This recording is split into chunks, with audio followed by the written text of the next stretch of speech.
کمل novel میرے نصیب کی لڑکی۔ اف اللہ، یہ لڑکی نہ اسے اٹھنے کا سلیقہ ہے، نہ بیٹھنے کا سلیقہ، نہ پہننے اوڑھنے کا۔ اتنی بڑی ہو گئی ہے لیکن عقل تو جیسے گھٹنوں میں رہ گئی ہے۔ کتنی دفعہ سمجھایا ہے اس لڑکی کو کہ اول جلول انداز چھوڑ دے۔ پورے 18 سال کی ہو گئی ہے مگر مجال ہے جو اس کے کان پر جوں بھی رینگتی ہو۔ حرکتیں بالکل 7 سال کے بچے جیسی ہیں۔ جب دیکھو گل چھرے اڑاتی ادھر سے ادھر پھرتی رہتی ہے۔ پیروں میں تو جیسے بلیاں بندھی ہیں۔ مجال ہے جو ٹک کر بیٹھ جائے۔ سلمیٰ، میں کہہ دوں اسے کچھ ادب اور تمیز سکھا دو، ورنہ اپنے سسرال جا کر ماں باپ کی ناک کٹوائے گی۔ بی جان نے اپنی بہو سلمیٰ کو اپنی باتوں میں گھسیٹا۔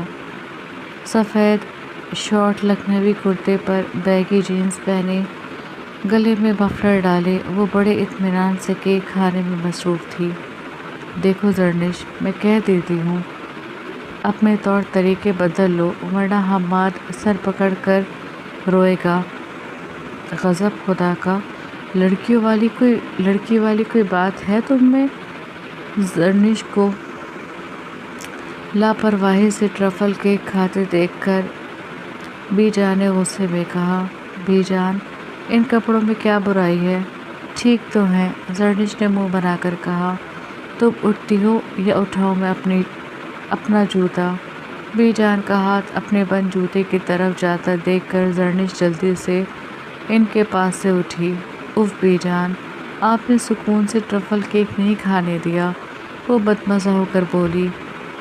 اب بھی آپ لگ بھگ آدھا کیک سمیٹ چکی ہیں۔ بی جان کے پیچھے تخت پر اطمینان سے لیٹا زبیر بولا تو وہ طیش میں آ گئی۔ تم تو چپ رہو۔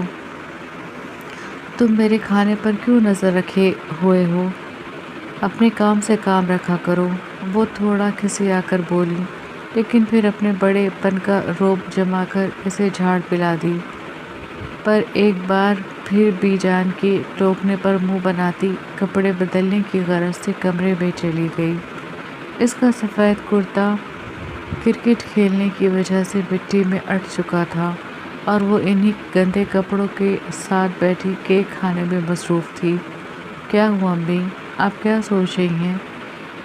اس کے جانے کے بعد سلمیٰ بیگم نے بی جان کے چہرے پر سوچ و فکر کی لکیریں دیکھ کر پوچھا۔ میں زرنش کے بارے میں سوچ رہی ہوں، لڑکیوں کے لیے اتنی لاپرواہی ٹھیک نہیں ہوتی۔ لڑکیاں تو شیشے سے زیادہ نازک اور پھولوں سے زیادہ نرم ہوتی ہیں، ذرا سی دھوپ بھی انہیں مرجھا دیتی ہے۔ لڑکیوں کے لیے زندگی کانٹوں بھری پگڈنڈی جیسی ہے جس سے ہر لڑکی کو اپنا دامن بچا کر چلنا پڑتا ہے کہ کہیں کوئی کانٹا اس کے دامن میں پھنس کر اسے تار تار نہ کر دے۔ اور اپنی زرنش کتنی لاپرواہ ہے، بچپنا کوٹ کوٹ کر بھرا ہے۔ اس کی لاپرواہی سے مجھے بہت خوف آتا ہے، وہ فکر مند سی بولی۔ کیا کروں، اس کے بابا نے اسے اتنا سر چڑھا رکھا ہے، میں بھی سمجھانے کی بہت کوشش کرتی ہوں لیکن اس کے کان پر جوں نہیں رینگتی۔ سلمیٰ بیگم نے پریشانی سے کہا۔ میری زرنش بہت سادہ، بہت معصوم ہے، زمانے کے چلن سے واقف نہیں ہے۔ اب کی بار ان کے لہجے میں زرنش کے لیے پیار ہی پیار تھا۔ زرنش گھر بھر کی چہیتی تھی۔ سلمیٰ بیگم اور منظور صاحب کی شادی کے 5 سال بعد منت مرادوں سے پیدا ہوئی تھی۔ منظور صاحب کے دل کا ٹکڑا تھی۔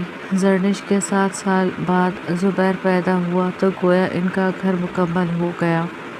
زرنش کی پرورش بہت ناز و نعمت سے ہوئی تھی لیکن اس کی طبیعت میں سادگی اور معصومیت تھی، ہر ایک سے پیار کرنے والی اور سب کا خیال رکھنے والی۔ زرنش کچھ لاؤبالی اور لاپرواہ تھی۔ 18 سال کی عمر میں بھی جینز پر ہاف کرتا پہنے، شولڈر کٹ بالوں کی پونی بنائے لکھنؤ کی گلیوں میں لڑکوں کے ساتھ کرکٹ اور بیڈمنٹن کھیلتی تھی۔ اس کی اس ادا پر بی جان اور اس کی ماں کڑ جاتی تھی، لیکن اسے اپنے بابا کی پوری سپورٹ حاصل تھی۔ 3 مہینے پہلے اس کی منگنی منصور صاحب نے اپنے دوست کے بیٹے حماد سے کر دی تھی، جو تعلیم حاصل کرنے کے لیے امریکہ گیا ہوا تھا۔ شادی زرنش کے گریجویشن کے بعد طے پائی گئی تھی۔ اس کا گریجویشن کا فرسٹ ایئر تھا، یعنی ابھی اس کی شادی میں 2 سال تھے۔ آج ان کے گھر میں زرنش کے سسرال والوں کی دعوت تھی۔ زرنش اپنی عادت کے مطابق اپنے ہونے والی جیٹھانی اور نند سے چپڑ باتیں کر رہی تھی، جبکہ بی جان اسے باتیں کرتے گاہے بگاہے اسے دیکھ رہی تھی۔ اس کو ذرا سا موقع ملا تو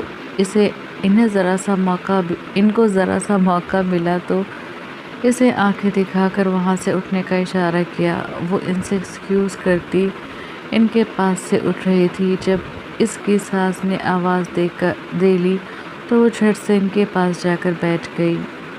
اس کی اس حرکت پر بی جان اندر ہی اندر کڑ کر رہ گئی۔ نام کی شرم و حیا نہیں ہے اس لڑکی میں، سسرال والوں کے سامنے پٹر بول رہی ہے۔ انہوں نے جل کر سوچا۔ ان سب کے جانے کے بعد زرنش اپنی بی جان کی عدالت میں سر جھکائے کھڑی تھی اور اپنی عادت کے مطابق ان کی باتوں کا اس پر کوئی اثر نہیں ہو رہا تھا۔ اب بس بھی کرے، بچی تو ہے، ذرا سا ہنس بول لیا تو کون سی قیامت آ گئی۔ منصور صاحب نے اپنی لاڈلی کی حمایت کی۔ اسے بگاڑنے میں سارا ہاتھ تمہارا ہے۔ 18 سال کی ہو گئی ہے، ابھی تک بچی بنا کر رکھا ہے۔ اپنے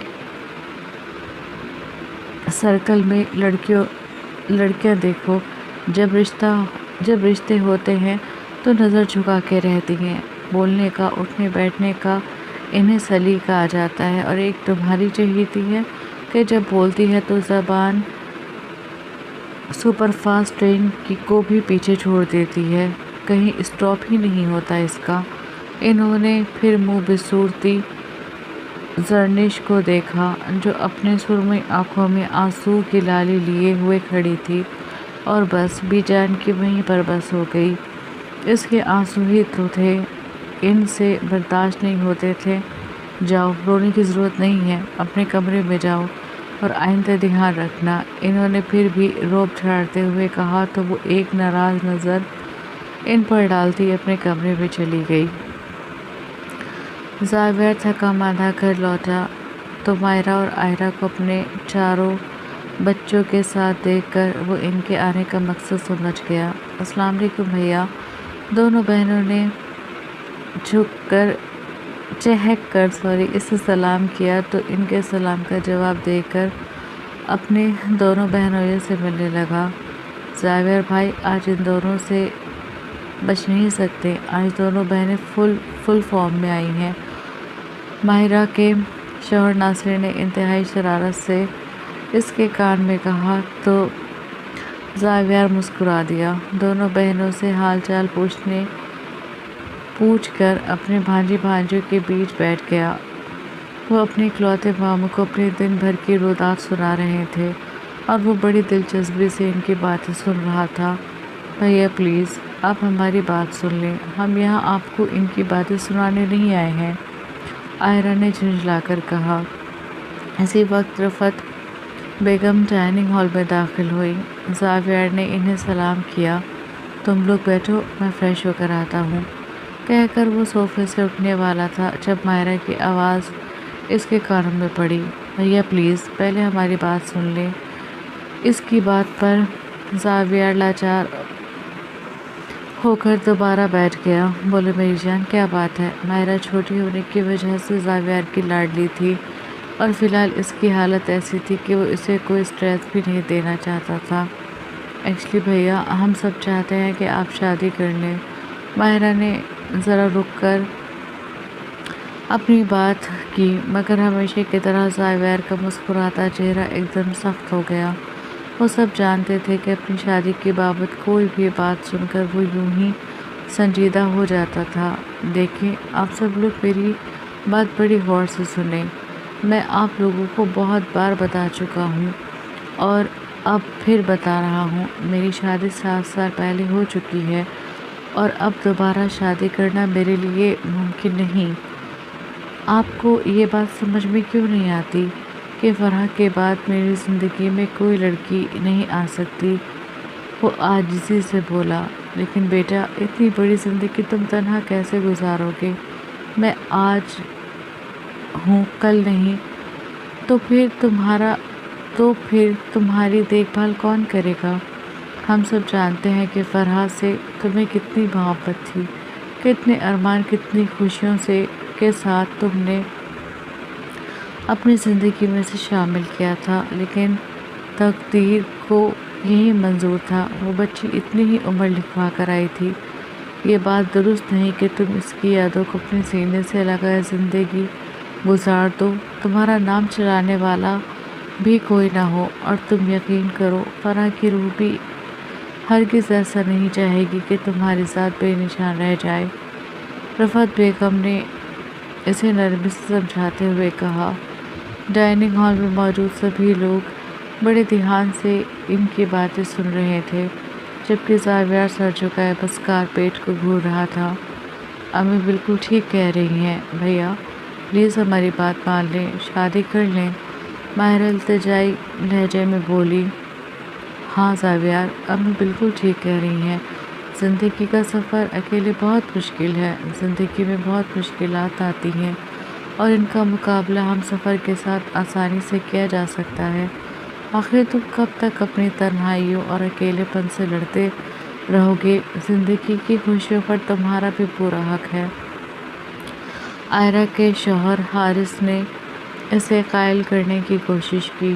زاویہ رفعت بیگم کا دوسرے نمبر کا بیٹا تھا، وقت سے پہلے سمجھدار ہو گیا تھا، وقت سے پہلے سب کچھ سمجھنے لگا تھا، اور وجہ اس کے باپ اور اس کے بڑے بھائی کی ایک حادثے میں موت تھی۔ ان دونوں کے بعد ان کے بزنس اور اپنی ماں بہنوں کو بہت اچھے سے سنبھالا تھا۔ 7 سال پہلے اس کی شادی اس کی مرضی سے فرح سے ہوئی تھی۔ وہ دونوں ایک دوسرے سے بہت محبت کرتے تھے۔ جب فرح کو پتہ چلا کہ قدرت اپنا سب سے حسین تحفہ ان کی گود میں ڈال رہی ہے تو ان دونوں کی خوشی کا کوئی ٹھکانہ نہیں رہا، لیکن اللہ کو کچھ اور منظور تھا۔ ٹھیک ڈلیوری کے وقت فرح کی روح ننھی روح کے ساتھ پرواز کر گئی، جو ابھی اس دنیا میں بھی نہیں آئی تھی۔